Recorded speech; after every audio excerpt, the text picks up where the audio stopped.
All right, ladies and gentlemen, the one and only, the best ginger in the world, standing 6'4", 227 pounds, Pete Thomas. Woo! All right, folks. So here we have it. It's Pete Thomas, Director of In-Salon Education. Pete's done a ton of classes. Pete, why don't you just lead it off? Tell us how long you've been with Hanzo and about how many classes you've done. Oh God. So I started.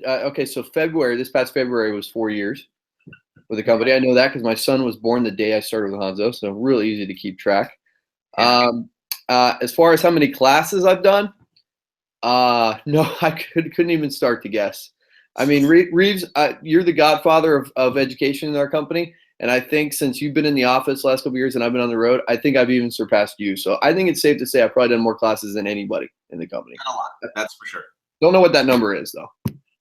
Roby, I think, said, or somebody said they did 1,276 classes. So you don't have an exact number. You don't have a tally mark. Probably going by that, probably 10,000. Yeah, perfect. I don't know, but I can tell you, here we are on, what is it, June 20th, something like that. Yep. And I personally am at $410,000 in class sales this year already. Very nice. Whatever. All right, so bring me back. Tell me about your first class, if you can recall it, and how it went. The first class went really, really good. It was not a salon, even though that's what I'm kind of in charge of now. It was a school, and it was the Aveda Institute in Jacksonville, and it was with Justin. And it really kind of set me up for what I thought was going to be how every class went. And boy, was I wrong. We did $35,000 in 2 classes with the Aveda students. And I said, holy cow, this is all I want to do. Well, obviously, that's not how they all went, going forward. But it wet my whistle for the upside and the possibilities of doing classes, and it was huge. It also was coincidentally the last time we did a class at that school, because I think the director was a little bit annoyed at how good we did. Well, there you go. Can't make everybody happy. All right, so tell me, why, in your opinion, would a class be successful or unsuccessful? Preparation. 10,000% preparation. That's it. What it comes down to for me is making sure that everything leading up to the class was handled. You have to make sure that you are, put it this way, I'm doing classes with reps in their territory, and they're usually a good turnout. But I also do a lot of classes in areas where we don't have a rep, where people want us to come. For instance, Boston. Was in Boston last month with Wayne, and every class had over 25 people. Now, why was that? It was because emails, texts, phone calls, guilt trips on the managers and the owners, making sure that they knew if we were flying all the way out there that it needed to be packed. And then letting them know, hey, this is the only time you can get a discount. Make sure it's packed. There's going to be people that are going to show up just to buy shears. Like, set the expectation that there's going to be shears available, but also set the expectation that there needs to be asses in the seats, because we're not flying out there for nothing. And if they do that, we'll deliver one hell of a class. And so I think preparing, what's that old phrase? Failing to prepare is preparing to fail. And it's corny, but it's absolutely true when it comes to classes. And so you're making that personal connection to not only the person that's running the class, but also people that may be attending. Absolutely. And then, with that, obviously I've developed a social media following, and so I can advertise that I'm going to be certain places. But I think maybe what a lot of reps don't know is that we will put money in Facebook targeted advertisements in that area for classes too. So as long as we have time to prepare for it, we can help make a class a success. Once you get in the class, that's a whole nother timeline of things that need to happen in order for something to be successful. But if you ask me for one thing, I think preparing the class before you get there is the biggest piece of the puzzle. And even though you do a ton of stuff on social media, I would assume when you're just like you did classes with Justin this week, the last couple of days, yep. John Pringle, I'm assuming when you're doing local classes, you're going physically to those salons, making sure they have the information, and marketing it yourself. 100%. I mean, guys, don't forget that I was a rep for a year and a half before I moved into managing reps and helping Mike on that side, and then ultimately joining forces with you, buddy. And helping this education department. So when I was a rep, absolutely, there's no excuse if you're a rep in an area to not have full class, because everybody wants education. And so, yeah, for sure. With John, these past few days, I was reaching out to my contacts at these salons that I knew back when I was a rep, just to help make John's classes successful with Justin. Absolutely. Nothing beats one-on-one contact with salon owners. You can't mimic that through email or anything. You pick up a phone, drive by, say hi, make it happen. Yeah. Drive by, say hi. I like that. That rhymes. I think we can probably turn it into a haiku. You're an idiot. I am. I like to ad lib on these interviews. I was actually just looking at speaking of ad libbing, I was just looking at some of my work that I did when I was in like 3rd grade, 2nd grade, 4th grade, that area. I was doing haikus, and I don't even know what makes a haiku anymore. So obviously, as I've grown older, I've gotten more. I think it's like 5, 7, 5, something like that, right? 5 syllables, 7 syllables. There you go. That's why I asked you. 5, 7, 5. I think you're exactly right.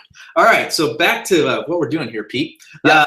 What are the main responsibilities, in your opinion, for the artist in the class? To support the rep. Okay.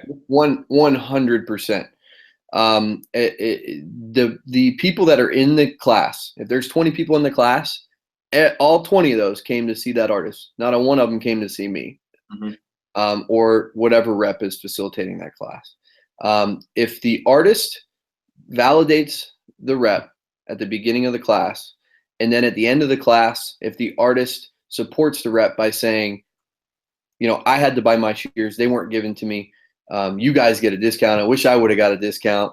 But do yourself a favor, take advantage of this opportunity right now. Go see Pete, go see John. They're going to go get you hooked up on whatever you need. They're not going to sell you something you don't need.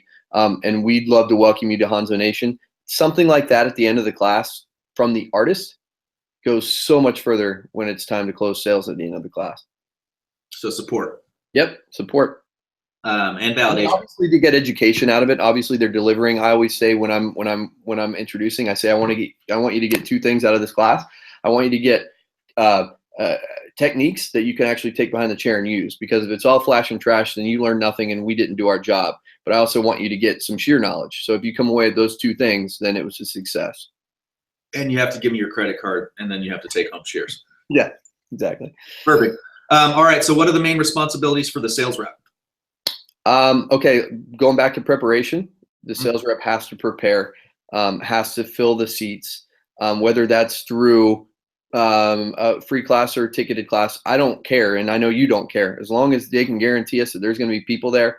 We're not trying to get rich over a $30 ticket, but we're just trying to make sure that there are people there.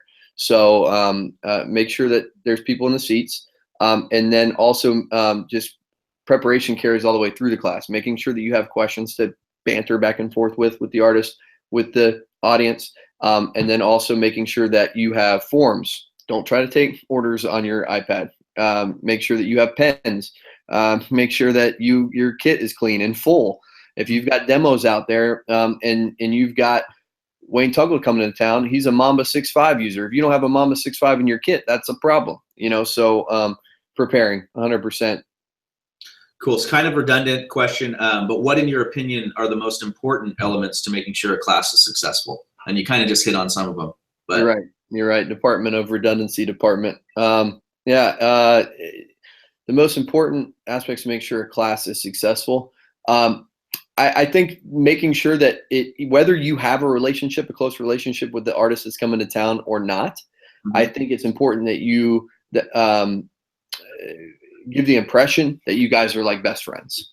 I think it's super important that it looks like Andrew and Wayne Tuggle, if they're coming to do a class, that you guys are best buddies, that you can't wait to hang out before and after the class. What that does is that gives the person that's watching the class, they all want to be friends with Wayne Tuggle. And the fact that you are, or they perceive that you are, it goes so much further in their trust in you. Because if Wayne trusts you, then they're going to trust you. So if you're not close with them, making sure you meet. If it's not the night before, then make sure you meet an hour before the class over coffee and come up with something, come up with a little story, learn about their kids, learn about something, so you guys can act, fake it till you make it. And that goes a long way, in addition to what we just talked about. Cool. All right. So how do you open a class for an artist? You know what? Again, it's very specific to that artist. I always come up with a story. I always come up with something that's going to endear me to that audience, right?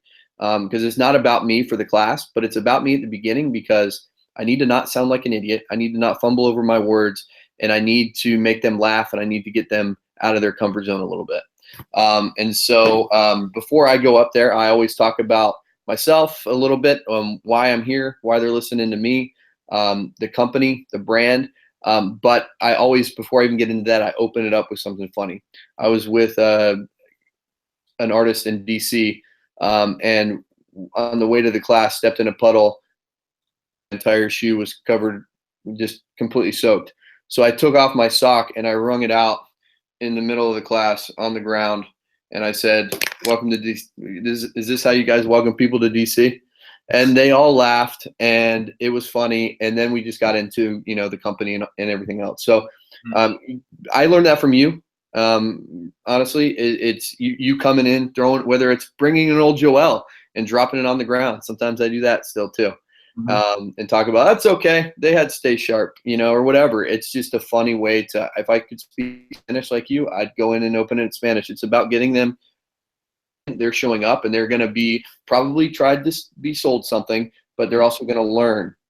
But so if you can let their defenses down and let them realize that it's not all about the sales, and it's not even all about the education, it's about having fun, and it's about trusting us, then again, that your class is going to go so much smoother. And you probably did that better than anybody when I first started. So thank you. I think that's really important. Like you said, I mean, you can go in there, and if you start talking about the shears and what they cost and the, all that stuff.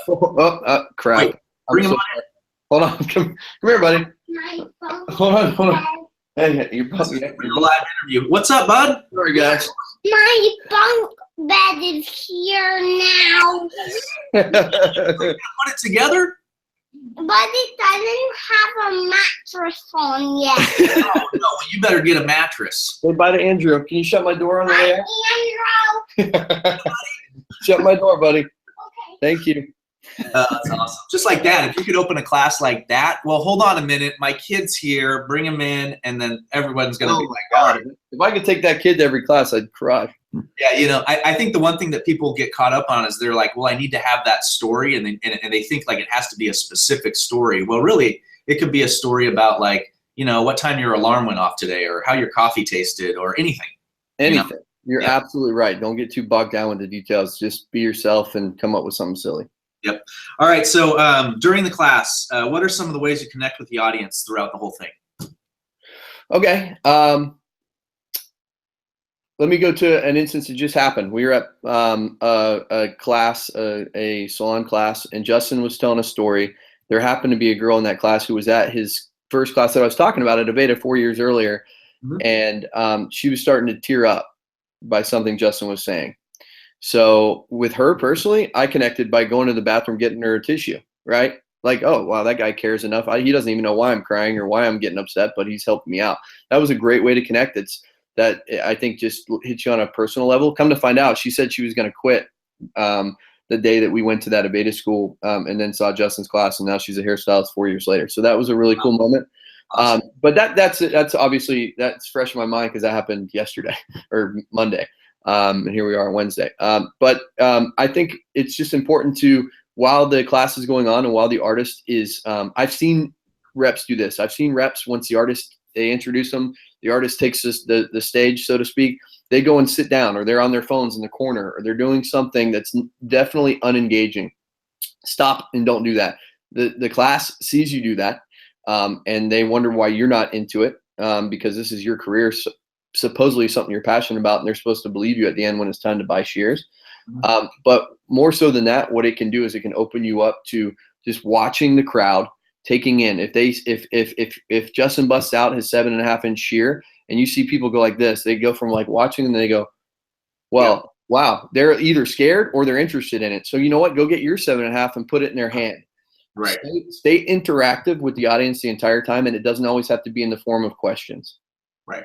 That's good. I think, like you said, if you're over there in the corner, if you sit down, you're going to miss those moments that are sales moments. No, doesn't look good. No, it doesn't. All right. So when you're getting time to close a class, how do you identify the buyers and close the entire room? Well, Andrew, everybody's a buyer. They just don't know it yet. It's cocky as hell, but I'll tell you what, like Wayne says in a class when he's talking about people, when he's telling people how he met you and how you said, he goes, man, I love these shears. And you said, I know you do. And he said, you got to love somebody with an ego. The best people in our company that are good at classes have a little bit of an ego. And I think everybody in sales has to. So you have to go in there thinking that everybody is a buyer. Obviously, 99% of the time, not everybody's a buyer. We've all had classes where there's been 12 people and all 12 bought something, and that's amazing. But that's because you didn't immediately discount the person that maybe had dirty shoes on. You're thinking they're not going to afford my shears. You know what I mean? Everybody is a buyer. So at the end of the class, do you want me to share how I do the buyer thing right now? Almost. Okay. So put it this way. In my mind, everyone's a buyer. I'm not excluding anybody from that category. Okay. So then rolling into your question, I know you got it here. How do you handle orders when there's so many people around? And what are some tips you can give to making this close at the very end when there's the rush run as smoothly as possible? Okay. I've tried every way. For those of you that don't know, I know you know, Andrew, I pretty much carved out this position for myself because I figured out a way to work in salons, and I figured out a way to train people to work in salon classes that works better than everything we've tried. You've tried it all. I've tried it all. We've tried putting order forms on the seats. Immediately, some people are turned off because they see a space for a credit card number. We've tried passing out order forms during the class. Although that works sometimes, it sometimes has the same effect of giving them prior to. So here's what I've learned and what I train reps with when I'm in their area on how to close a class. The artist makes his pitch, says, hey guys, if you can do anything for me, try these shears, whatever his pitch is. Then the rep at that point has been teasing that there's a deal. The whole class does not tell it until the very end. At the very end, you talk about the 10% off in addition to the multi-shear discounts and pay in fulls and things that we offer. Now they're like, wow, the endorphins hit them. They're excited. We say, all right, come on up. The artist is going to be over here by me with the shears. If you want to meet him, take pictures, you're going to have to do it over by the shear table. Let's go. And when they come over there, you've got a stack of order forms. You got a stack of order forms, and you say, who knows that they want to get something, they just don't know what they want yet? Raise your hand. Tons of hands go up. Here you go. Fill out your personal info. Bring it back to me. We'll figure out what you're going to get. I'll tell you what the price is going to be. By that time, they're invested in it. They've already filled out all their information, even their credit card information. They're going to get something. Very rarely do they say, you can, if you anchor them at 4, get them down to 2, they're at least leaving with 1. You know what I mean? If they've gone through the time to fill all that out. And it does a couple things. It gets them invested without, literally their time has been invested in the order process. But it is also it's basically also allowed you to free up and not get bogged down. What I see with reps happening at the end when they're trying to close a deal, and God bless them, they will close that deal, but 5 deals will walk out because what they're trying to do is either put it on their iPad or they're trying to walk through this form and actually fill it out for the customer. Don't do that. There's 20 of them, and there's 1 of you. So have them do all the legwork on that. I'll even joke with them sometimes. They'll say, oh, I got to fill this all out myself. And I'll say, yeah, did you see the deal you're getting? The least you can do is fill that out yourself. Come on. And make a joke about it. Do something. But usually they won't even care. And then when they bring that up, then you give them a couple options of shears. You fill out you give them a ballpark. I think another thing to go along with that is something that you stress a lot as well, is having an idea of what the shears cost in your mind, not having to look them up. If you got to look it up for 10 people, you're going to lose some sales. It's going to take too much time off the table. And so having an idea saying, okay, your down payment is going to be about $120. Your monthly payment can be is the same, or if you need it to be a little bit less, I don't want you to walk away. We can make that happen too. Whatever. Just make sure you have all the information at your fingertips. Make sure they're filling out the orders and they're bringing them back to you. At that point, all you got to do is make sure they signed it, and put their model numbers on it, and you're done. Yep.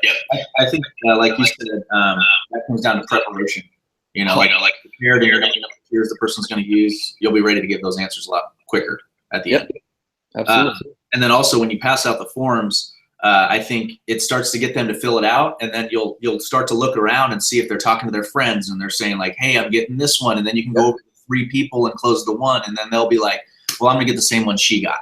And you know what it also does, Andrew, is it does, it's weird, is I don't think I've ever called you Andrew until just now.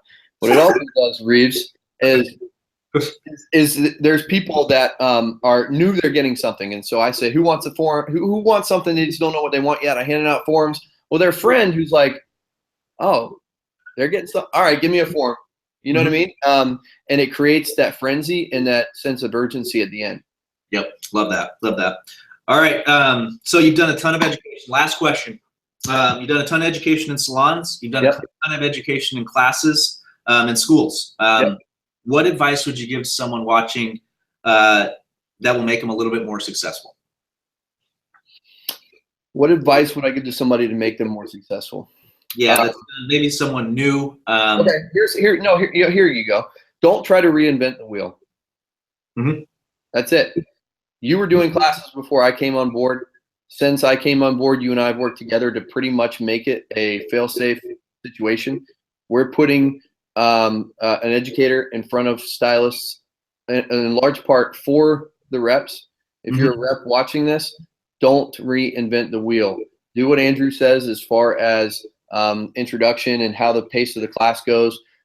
Use my tips as far as trying to close deals at the end and having banter. I mean, what Reeves and I are what we're telling them, or what we're telling you guys, works. So don't try. I mean, there's always going to be somebody that thinks that that something's going to work better. I'm not saying we're not open to ideas, for sure, but let's talk about that. Bring that to the education team and let's see it. Let's spitball it and see if it works. Don't try something on the fly. This works. It's proven. Ask the top 10 reps in the company. They also are really good at classes. And they'll tell you to. Don't try to reinvent the wheel. Yeah, I think that's really important. I think at the end of the day, if you do all the little details from start to finish correctly, and just really, if you're thinking in your mind like, I wonder if they know about something, or I need to talk to the artist, just do it.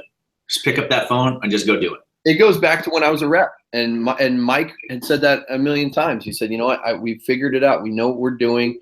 Do this, check in, go to this many salons, and you're thinking, well, I got a better idea. I'll have a whole day where I just do nothing but deliver shears, and it'll get me in front of. No, I listened to Mike, and as much as I hate to admit it, it made me a great salesperson. No, I'm kidding. But it's the same with us. It's we have a department because I'd like to think we know what we're doing. And so listen to Reeves, listen to me. You'll do really well in classes. Perfect. That was McCarley. I just had to hang up on him. That's it, Pete. That's all I got for you. If there's anything else you wanted to add, go right ahead. I think I'm really excited where our department's going. Your department that you've so graciously brought me in on, I will say. It's insane the amount of sales that we're doing in our department, but it's also really incredible the high level of education that we're giving salons. And I see that every single week because I'm literally doing classes almost every week. And so it's really exciting. I would encourage everybody who's watching this, if you're not trending, trend. It is so fun and worth it. We'd love to, I personally would love to have every single one of our reps be able to be qualified and have to go out there and find more artists to work with you guys. I can't wait to meet a lot of them and have them join the fun that we have over in the EDU side. Perfect. Yeah. At the end of the day, if you are looking for help in classes, Pete's available 24/7, unless he is ultimately in a class or with his wife.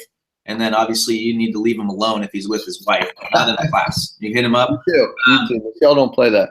Yeah, Pete's got a ton of connections in salons and schools. He's got a great connection with all the educators. I work with him on a daily basis. So Pete's available. Pete's got a ton of knowledge. He'd love to come out and work with you and show you and split sales with you guys and teach you guys how to do these classes. So if you're looking at maybe setting up a couple things and you need help, and you're worried about how to do it, call Pete. If he's available, I'm sure that he can come out there and help you out. So, Pete, thank you very much.